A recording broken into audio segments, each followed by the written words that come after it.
Hello बच्चों, आइए अपने YouTube चैनल के माध्यम से हम 11th फिजिक्स में प्रक्षेप्य गति प्रोजेक्टाइल मोशन से एक सवाल देखते हैं। सवाल है, एक गोला क्षैतिज से 30 डिग्री के कोण पर ऊपर की ओर 14 मीटर प्रति सेकंड के वेग से फेंका जाता है।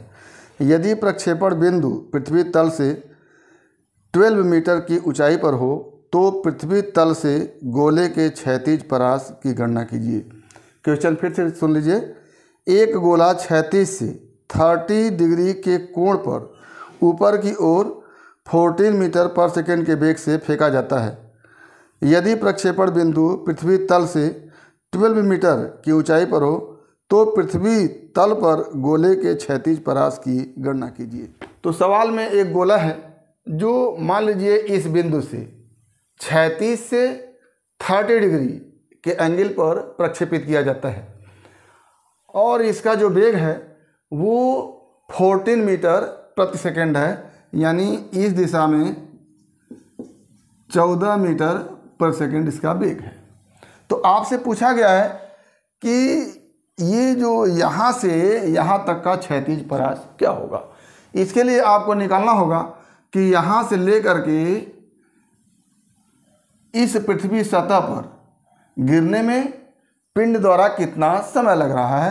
तो उस समय को निकालने के लिए पहले इस प्रक्षेपण बिंदु से यहाँ तक जाने में जो समय लगेगा, जिसको हम उड्डयन काल कहते हैं, उड्डयन काल निकालेंगे, जिसको हम टी से लिखते हैं।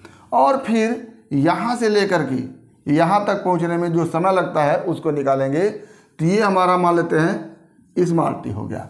तो पहले हम उड्डयन काल निकालते हैं। उड्डयन काल के लिए आपके पास फॉर्मूला होता है T = 2u sin theta upon g. यहाँ पर आपके सवाल में g का मान 10 दिया हुआ है, तो आप T = लिखेंगे 2 × u का मान 14 और साइन थीटा का मान 30 अपान जी, और जी का मान आपके सामने 10 है। तो क्या हो जाएगा यहाँ से 2 × 14 × 1/2 और अपान 10, 2 7 जा 14 और ये हो गया आपके सामने 7 दूना 14, 14/10 या 1.4 सेकेंड।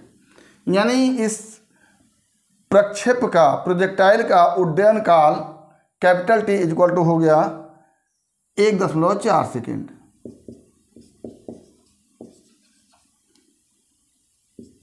अब आपको इस पॉइंट से लेकर के इस पॉइंट तक के समय को निकालना है। तो इस समय को निकालने के लिए हम ऊर्ध्वाधर विस्थापन को देखेंगे, जिसका मान पृथ्वी सतह से 12 मीटर है। अगर ये पॉइंट प्रक्षेप बिंदु पृथ्वी सतह से 12 मीटर पर है तो ये विस्थापन भी क्या होगा, 12 मीटर होगा। तो 12 मीटर विस्थापन हो गया। और यहाँ पर जो ऊर्ध्वाधर वेग होगा, जो ऊर्ध्वाधर वेग यहाँ पर u sin थीटा के रूप में होगा, वही ऊर्ध्वाधर वेग यहाँ पर नीचे की ओर u sin थीटा के रूप में होगा। तो यहाँ का ऊर्ध्वाधर वेग क्या हो जाएगा, क्या लिखेंगे, गोले का ऊर्ध्वाधर वेग बराबर क्या हो जाएगा, u sin थीटा, और इसको लिखेंगे 14 × sin 30, क्या हो जाएगा 7 मीटर पर सेकेंड।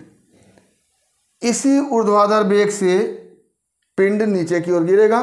तो विस्थापन आपके सामने h बराबर है 12 मीटर और u का मान है यहाँ पर u sin थीटा के रूप में, या uy इसको कह लीजिए, uy = है 7 मीटर पर सेकेंड।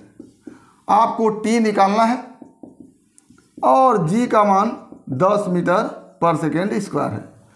तो इन सब को फॉर्मूले के रूप में रखें तो क्या हो जाएगा, h बराबर u 7 × t + half g 10 × t²।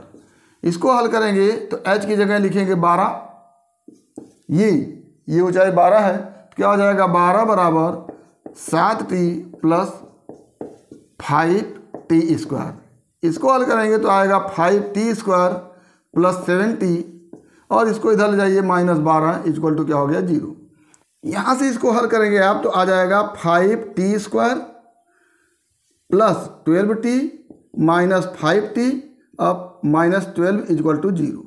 यहाँ से t कॉमन हो गया तो क्या आ जाता है 5t + 12 और यहाँ से -1 कॉमन होता है तो यहाँ आ जाता है 5t + 12 इक्वल टू 0। यहाँ कह लें t - 1 और 5t + 12 इक्वल टू 0। तो t - 1 बराबर अगर 0 करें, इसमें से कोई एक 0 होगा या दोनों 0 हो सकता है, तो t - 1 को 0 करें तो t बराबर आ जाता है 1 सेकेंड और 5t + 12 को 0 करें तो यहाँ से t बराबर आ जाता है -12/5। ये नहीं हो सकता क्योंकि समय कभी ऋणात्मक नहीं होता है। तो t इक्वल टू 1 सेकेंड आया, यानी इस पिंड को गोले को यहाँ से यहाँ तक पहुँचने में कितना समय लग गया, t इक्वल टू 1 सेकेंड। तो कुल समय यहाँ से यहाँ तक का समय प्लस यहाँ से यहाँ तक का समय, कुल समय क्या हो जाएगा, तो लिखेंगे गोले को प्रक्षेपण बिंदु से पृथ्वी सतह तक पहुँचने का कुल समय बराबर हो जाएगा, यहाँ से यहाँ तक का समय आपके सामने निकल गया है 1.4 सेकेंड और यहाँ से यहाँ तक का समय निकल गया है 1 सेकेंड। क्या हो जाएगा 1.4 + 1 इक्वल टू 2.4 सेकेंड, ये समय हो गया।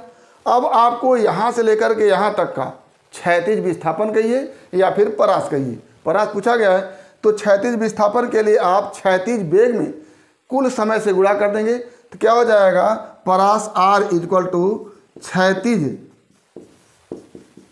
वेग गुणे कुल समय। तो कुल समय कितना है 1.4 में 1 जोड़े हैं तो आ गया 2.4।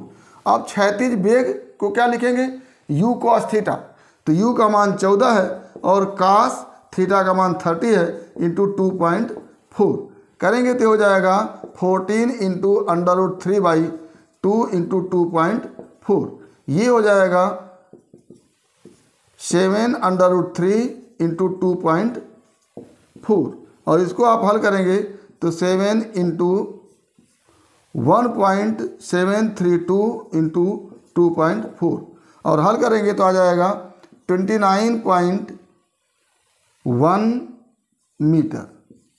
तो ये आंसर बन के आएगा आपके सामने। तो आपका 29.1 मीटर जो होगा वो परास आएगा। तो इस तरह से आप इस सवाल को करेंगे, ऐसे ही सवाल को लेकर के हम आते रहेंगे। तब तक के लिए बेस्ट ऑफ लक, धन्यवाद।